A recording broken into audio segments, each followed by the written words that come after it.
The autumn of 844. A river in southern Spain. The longships had been here for weeks. Dozens of them, the Arabic chronicles say somewhere between 50 and 80, though the exact number is uncertain, lying at anchor on a wide, slow-moving river under a sky that was nothing like the skies these men came from. The air smelled of dust and orange trees and warm earth. The city they had taken sat quiet behind them, largely emptied of its people. By every measure these men possessed, this was a successful raid.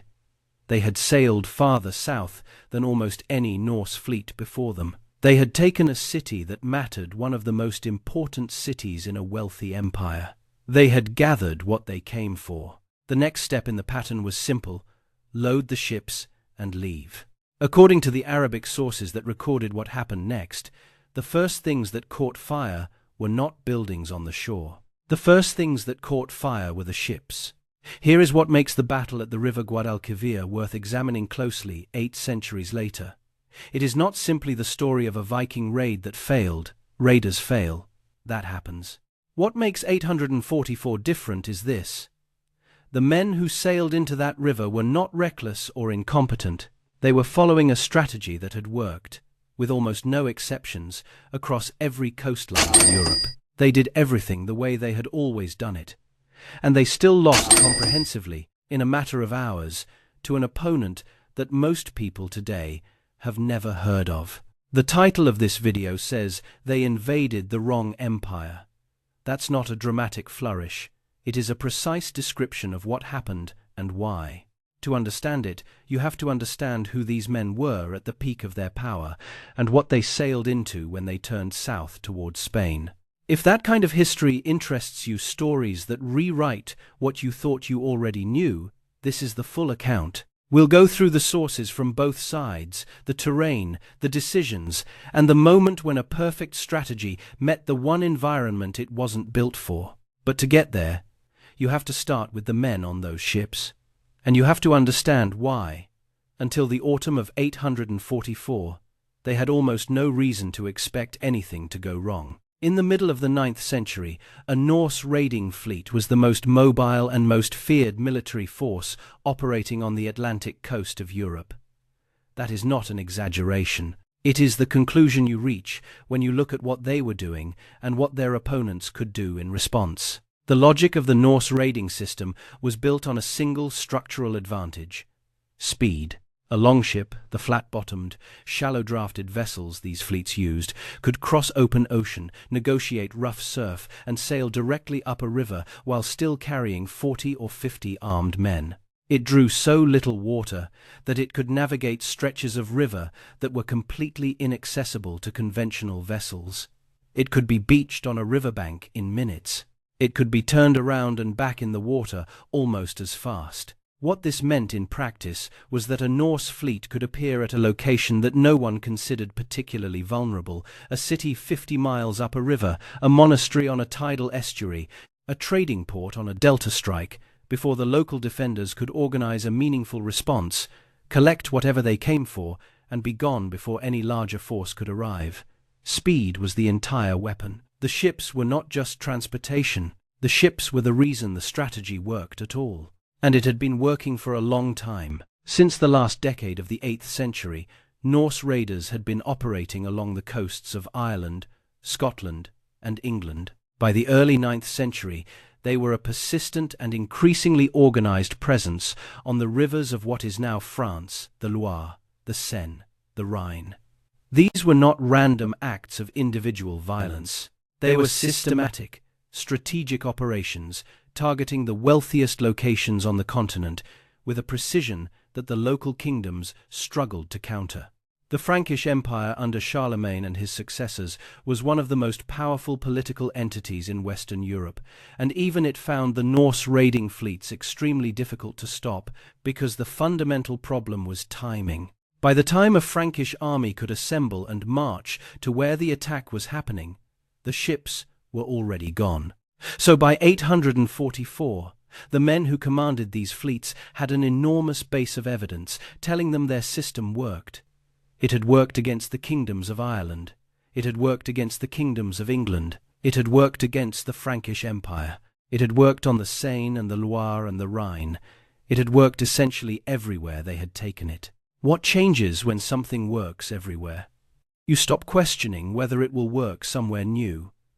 You stop asking what is different about the next target. You start assuming the pattern will hold, because the pattern has always held. That assumption, carried down the Atlantic coast of Europe in the summer of 844, was about to encounter its limit.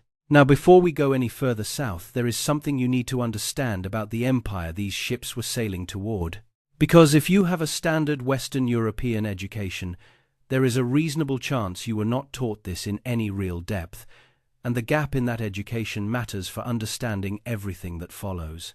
In the middle of the 9th century, the Emirate of Córdoba controlled the majority of the Iberian Peninsula.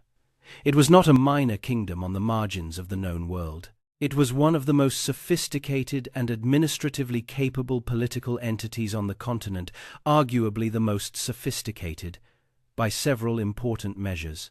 The city of Córdoba itself, in this period, was one of the largest cities in Europe. Precise population figures for medieval cities are always uncertain, and the numbers that sometimes appear in secondary sources should be treated with caution. But the scale and complexity of the city are not in dispute among historians.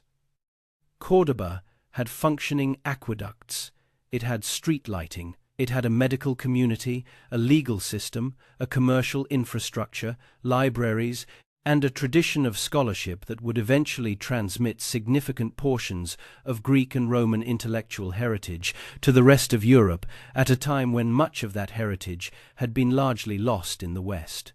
This was not a coincidence of geography or natural resources. The Emirate was the product of deliberate, sustained political construction by the Umayyad dynasty, which had established control over Iberia after 711 and built a state capable of supporting all of this.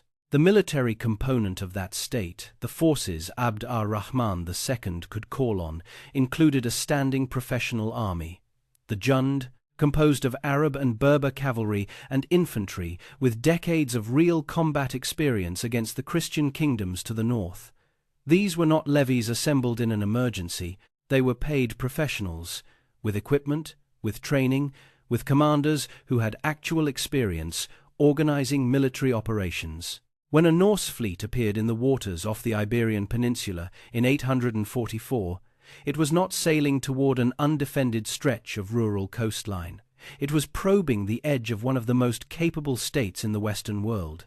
The men who led the fleet did not know that, or, more precisely, they did not know it in the way that mattered, not as a strategic reality that required a different approach, but merely as an abstraction about distance and wealth. Abd ar-Rahman II, who had ruled the emirate since 822, was not primarily known as a military commander. The accounts that survive about his court describe a man of considerable intellectual and aesthetic interests, a patron of music and poetry, someone who brought a celebrated musician named Ziryab from Baghdad to Córdoba, and whose court became a center of cultural production that left a mark on Iberian civilization for centuries. He was, by temperament and preference, an administrator and a builder rather than a battlefield commander. That is exactly why the events of 844 are revealing. Because what Abd ar-Rahman II did in response to the Norse fleet was not simply mobilize troops and hope for the best. It was think about what had happened, about what it revealed about his defenses, and about what he needed to do to make sure it could not happen the same way again. We will come back to that. First, you need to understand how the fleet got to Seville in the first place and what the journey itself tells you about the decision-making that led to catastrophe on the Guadalquivir. Before we continue, if this kind of history, the history that doesn't usually make it into the standard Western narrative, is the kind you want more of, subscribing takes about 2 seconds, and it means you won't miss what comes next. This channel covers stories like this because they matter, and because most of us were never taught them properly. The fleet's precise point of origin is not something the sources allow us to state with certainty. They may have departed from the coast of Brittany or Aquitaine areas where Norse raiding activity was already well established, or they may have come from Scandinavia directly along the Atlantic route. What the Arabic chronicles are clear about is that the fleet that arrived on the coast of northwestern Iberia in the summer of 844 was large and organized, not a small probing expedition. Their first contact with the Iberian coast brought them into the territory of the Kingdom of Asturias, the Christian kingdom that controlled the northwest of the peninsula.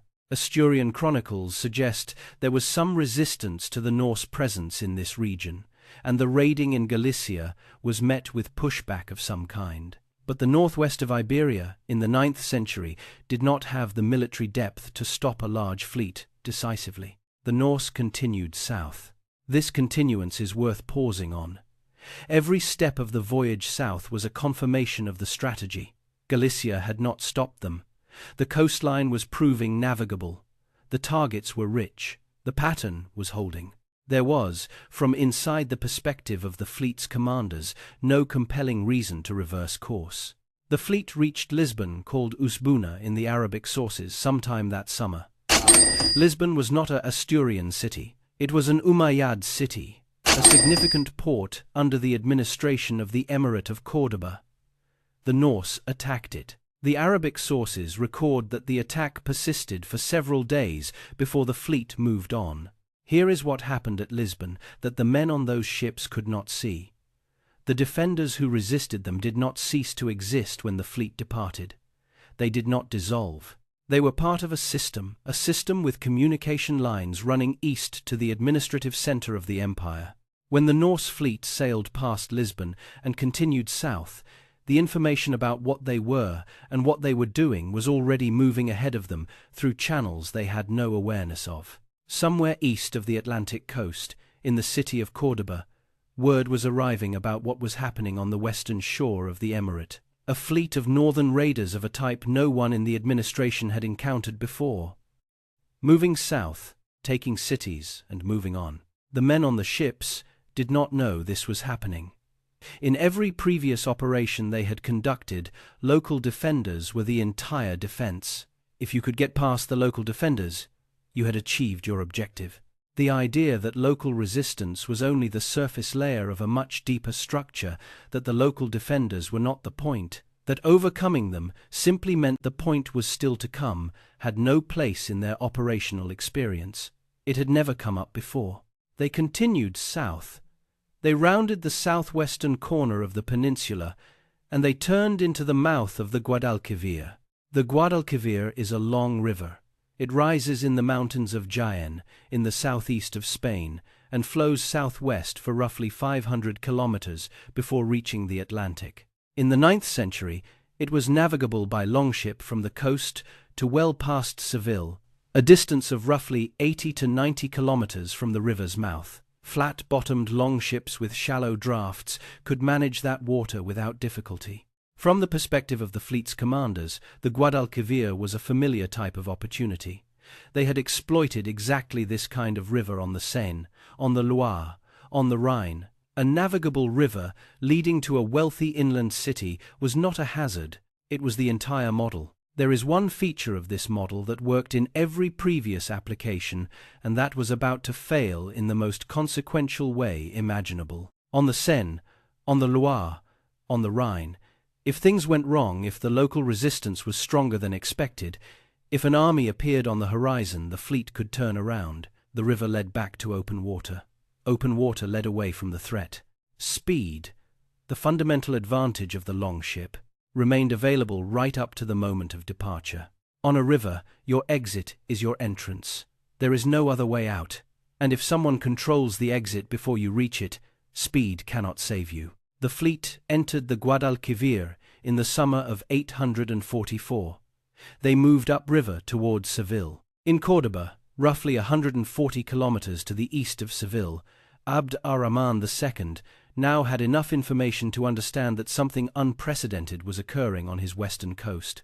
The nature of the attackers, ships from the far north, a type of warfare unlike anything the Emirate had faced, was outside the playbook his commanders had developed over decades of conflict with the Christian kingdoms. There was no established protocol for this. There was no precedent to draw on. What Abd ar-Rahman II did in response was not panic, and it was not paralysis. He began mobilizing forces from Córdoba and the surrounding regions. The Jund, the professional standing army, was the core of what he could assemble, supplemented by cavalry units and local forces familiar with the terrain between Córdoba and Seville. This was a formation capable of moving quickly and fighting effectively. The distance between Córdoba and Seville, roughly 140 kilometers by road, was not a trivial journey for an army on foot or even for cavalry. It represented days of movement, but the crucial element was not how fast the Umayyad forces could move. It was that they were moving at all, in organized fashion, toward a specific objective: reach Seville before the fleet could complete its raid and depart. On the Guadalquivir, the longships continued north. The Norse were expecting what they had always found on rivers: local defenders who could be overcome or avoided, a city that would yield under pressure, and then the collection of whatever it was they had come for. Seville, called Ishbiliya in the Arabic sources, was one of the most important administrative and commercial cities in the Emirate. It was not a small target, but the logic of the operation did not require thinking too hard about the scale of what stood behind it. Local defenders, city, collection, departure. The local Umayyad forces along the river did engage the fleet. The Arabic sources record fighting as the longships moved upriver. Those defenders were not able to stop the advance. This was not because they were incompetent or cowardly. It was because stopping a fleet of longships with local garrison forces without prepared river defenses or a naval capability was genuinely difficult. The defenders did what was militarily rational. They contested the advance without sacrificing their forces in a battle they could not win, and they pulled back in order. The fleet reached Seville. The city fell. The Arabic accounts of what followed describe the occupation lasting approximately a month, though precise dates are not available in the sources. The population had largely fled or been captured. The city, emptied of its people and stripped of what the Norse could carry, became a temporary base, a pattern entirely consistent with how Norse occupations worked elsewhere in Europe. Collect, consolidate, prepare to leave. The mistake embedded in that month was not dramatic or obvious. It was simple. Every day the fleet remained on the Guadalquivir was a day that Abd ar-Rahman II's forces were getting closer. The Norse raiding model depended on completing the operation before a counterforce could assemble. That window was not infinite, and in the autumn of 844 the calendar was running out. Inside Seville, on the river, there may have been no visible indication of this. The city was taken, the defenses were gone. The perimeter of the operation extended as far as the men could see. From inside that perimeter, everything looked like success. 140 kilometers to the east, an army was marching. Before we get to what happened when that army arrived, take a second and drop a comment. The Norse sailing strategy had worked on the Seine, the Loire, the Rhine. One word. What do you think was the single biggest difference about the Guadalquivir? We'll come back to this at the end. The first signs that something was changing appeared in the way that bad news usually appears in military situations. Gradually, and then all at once. Cavalry scouts, the leading edge of the Umayyad force moving west from Córdoba, would have been visible at distance. Dust from horsemen on the dry autumn plain of Andalusia rises and hangs in a way that is difficult to miss. At some point in the occupation of Seville, the men on those ships began to understand that they were not alone on the landscape. The terrain around Seville is important here. The lower Guadalquivir Valley, the region called La Campiña, is flat agricultural land. There are no hills to shield a defensive position, no forests to provide cover for a withdrawal, no natural barriers that would slow an approaching army or channel it into a predictable line of approach. The Norse camp on the riverbank at the location the sources associate with Tablada, on the southern edge of Seville, sat in open ground with excellent visibility in every direction. Excellent visibility in every direction meant that the approaching Umayyad forces could also see exactly where the fleet was. The geometry of the situation now began working against everything the Norse system assumed. On every previous operation, the moment the fleet was threatened, it could move. The river was the exit. Speed would do the rest. If you needed to get away, you turned the ships, ran out the oars, and the current carried you south, while anyone chasing on horseback found that riverbank cavalry simply cannot keep pace with a laden longship on a favorable current for very long. This is where the nature of the Umayyad response dismantled the assumption entirely. Abd ar-Rahman II's forces did not simply charge the riverside camp. The approach was coordinated across both banks and along the river, with the objective not of fighting the Norse in their camp, where the Norse would have the advantage of prepared ground and their backs to their ships, but of making the ships themselves the target. Think about what this meant from the perspective of a longship commander watching Umayyad cavalry deploy along both banks. The traditional response, load the fleet and run, required a window of time to execute. Longships at anchor on a river need to be readied, rowers needed to take their positions, mooring lines needed to be cut. In open water, there was room to do this while maintaining some space from the threat. On a river with hostile cavalry on both banks, that window was being compressed in real time. And then there was the fire. The Arabic chronicles record, with a consistency that historians consider reliable on this basic point, that Norse ships were burned at Tablada. The precise mechanism, whether this involved fire ships of some kind, pushed downriver into the fleet, incendiary materials deployed from the banks, or some combination of approaches, the sources do not clearly distinguish, is not described in enough detail to state definitively. What the sources agree on is the outcome. Multiple longships caught fire on the Guadalquivir. The autumn afternoon air over the river would have changed instantly when those first ships began to burn.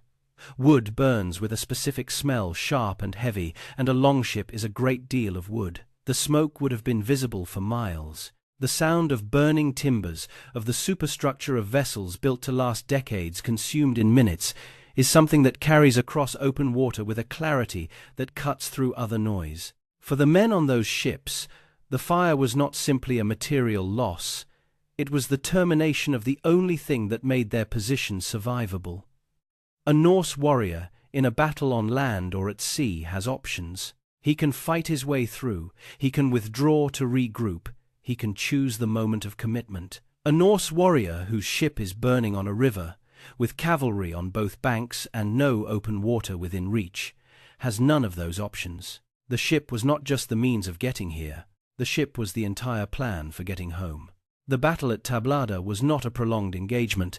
The Arabic accounts suggest it was decisive and relatively rapid once the Umayyad forces committed. The Norse on the riverbank, cut off from their ships or fighting to reach vessels that were already on fire, faced a professional cavalry force in open terrain, the worst possible configuration for infantry fighters who depended on the threat of rapid withdrawal to maintain tactical advantage. The cavalry could engage at range, pull back, redirect, and press again, in ways that a dismounted force against a riverbank could not easily counter. Some of the fleet escaped. This is implied by the fact that anyone survived to carry back an account of what had happened, and by the fact that Norse raiding along the Atlantic coast of Iberia did not completely cease after 844. A portion of the surviving ships made their way back down the Guadalquivir and out to the open sea. What they carried with them, beyond whatever cargo they had accumulated during the occupation of Seville, was the knowledge that the river they had entered was not like the rivers they had entered before. The Arabic chronicles, written from the perspective of the victors, claim very large numbers of Norse dead figures in the thousands, along with a substantial number of captives. Modern historians, including Anne Christie's in her scholarly study of Norse activity in the south, treat those specific numbers with appropriate caution. Medieval battle accounts from the winning side consistently inflated enemy casualties, and precise figures from 9th century chronicles should not be taken as statistical records. What we can say with confidence is that the losses were severe enough to end the campaign immediately, and severe enough that a comparable fleet did not return to this coast for roughly 15 years. That is the real measure. Not the number, but the consequence.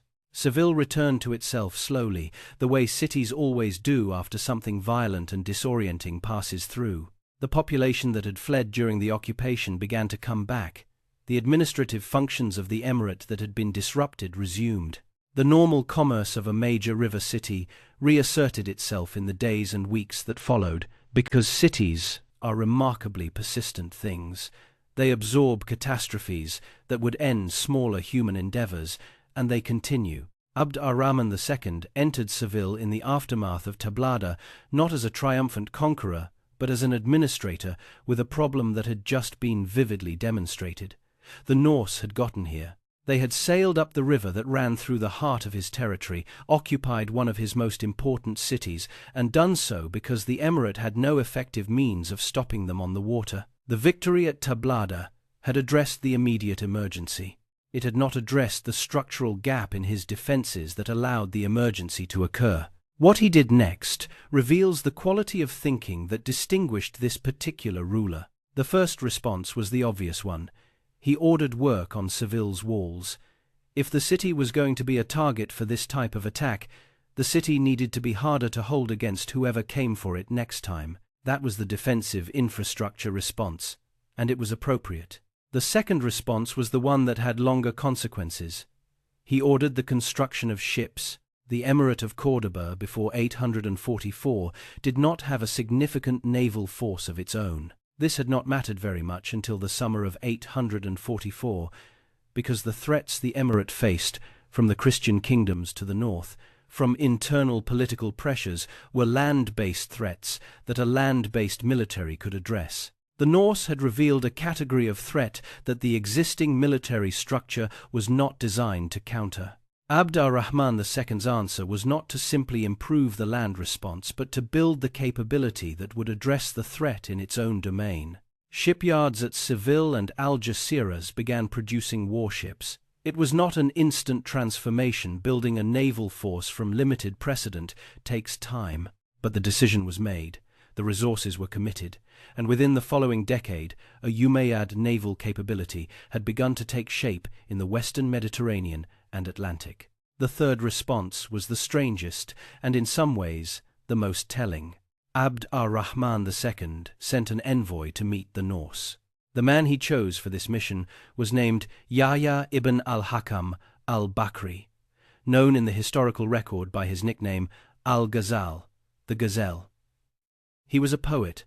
He was also a diplomat of considerable reputation, known, if the accounts can be trusted, for a particular quality that made him suited to encounters with unfamiliar powers. He was completely unwilling to compromise his dignity, regardless of what was expected of him. The story that survives about Al-Ghazal's time at the Norse court, in sources that were written down some time after the events, and that may have been embellished in transmission, describes a situation where he was expected to bow low when entering the presence of the Norse leader. Al-Ghazal, according to the account, declined. He did not bow for any man. He reportedly managed to enter the hall with his head held level by waiting until a moment when the entrance was less closely watched.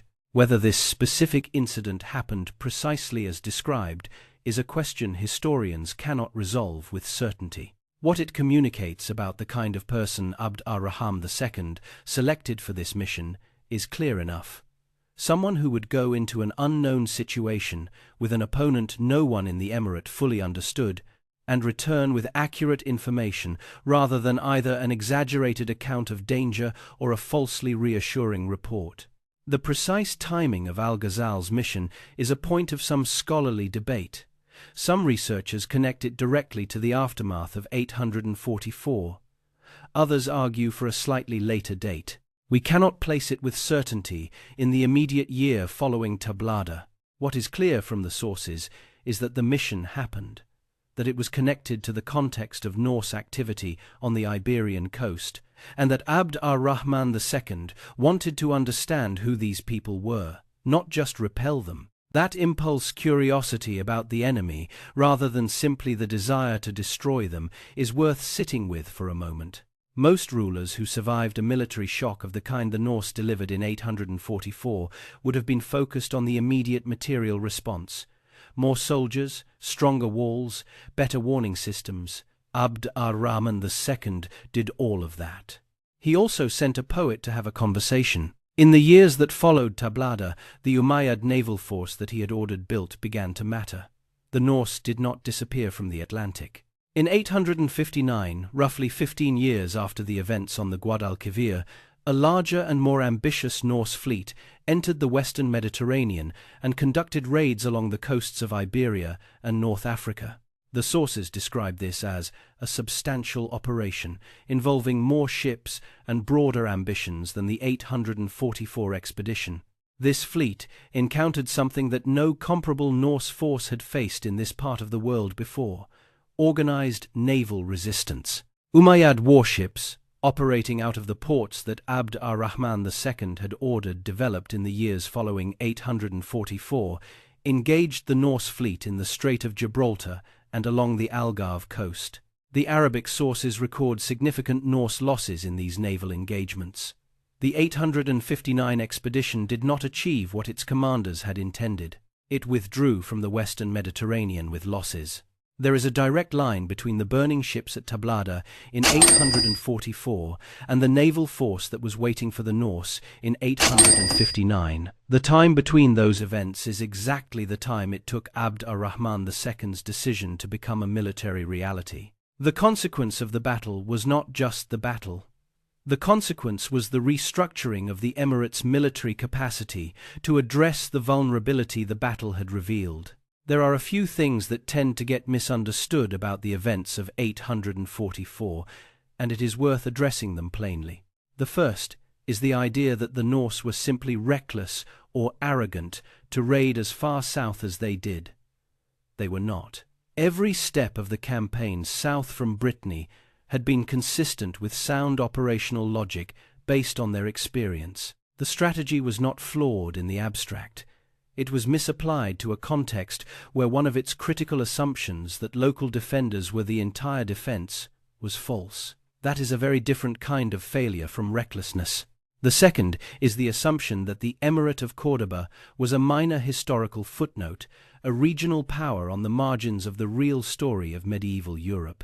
This view is a product of which historical perspectives have dominated the education most people in Western countries receive, not a reflection of historical reality. In 844, Córdoba was likely larger, more administratively sophisticated, and more culturally productive than most of the cities and kingdoms of Christian Western Europe. The fact that its story is less familiar to most English-speaking audiences is a feature of how history gets told, not how history happened. The third misunderstanding is perhaps the most interesting, that 844 was a clean Umayyad victory that ended the Norse threat. It was not. The Norse came back in 859. They came back with more ships and more ambition. What 844 changed was not the Norse interest in Iberia. It changed what was waiting for them when they arrived. The navy Abd ar-Rahman II, built in the decade after Tablada, was the reason 859 went differently than 844. Centuries later, the stretch of river where the longships burned is part of the city of Seville. The area the Arabic sources call Tablada is now a neighborhood in the southern part of the city: roads, apartment buildings, the ordinary noise of contemporary life. The Guadalquivir still flows through it, wide and brown, and indifferent to what happened on its surface 1100 years ago. You can stand on its bank today and look at water that looks the way it looked in the autumn of 844, moving at the same pace, catching the same angle of light in the afternoon. There are no monuments to what happened there, no markers indicating that somewhere on this stretch of water a fleet that had terrorized half of Europe ended its campaign burning in a river it had no reason to fear. The river does not remember. Geography endures, but events fade into it. What the autumn of 844 leaves us with, if we look at it carefully, is a question that goes beyond the Norse and the Umayyads and the Guadalquivir. It is the question that sits at the center of every story about a system meeting its limit. When does a strategy stop working? Not whether it was ever wrong. It may have been exactly right in every context where it was applied before. But the moment when a method that had succeeded everywhere meets the environment where its foundational assumption doesn't hold, that moment is rarely visible from the inside. The fleet that entered the Guadalquivir in 844 was following a logic that had never failed them. Abd ar-Rahman II, reading reports in Córdoba about raiders who had never encountered an opponent like him, was building a response those raiders could not anticipate. Both of them were rational, both of them were acting on the best information they had, and at Tablada one of them discovered that the information they had was missing something critical. The Norse came back in 859. They found a different coast. Abd ar-Rahman II had sent a poet to meet them and built a fleet to greet them. Both of those facts say something real about what changed at Tablada. The question worth sitting with after this video is a simple one, and it does not have a clean answer. It is this: how often is the most dangerous assumption not the one you make when you're losing, but the one you make when you've been winning for so long that you've stopped checking whether the ground beneath it has changed? If this story helped you see 844 differently, or helped you see the medieval world from a direction you hadn't looked before, hit like. It genuinely helps more people find this channel, and it tells us this kind of deep dive is worth doing. And if you want more of this, the battles, the empires, the decisions that turned on a single miscalculation, subscribe. There's a lot more coming. Drop your answer to that comment question in the thread below. I'm curious what you came up with. Thanks for being here. I'll see you in the next one.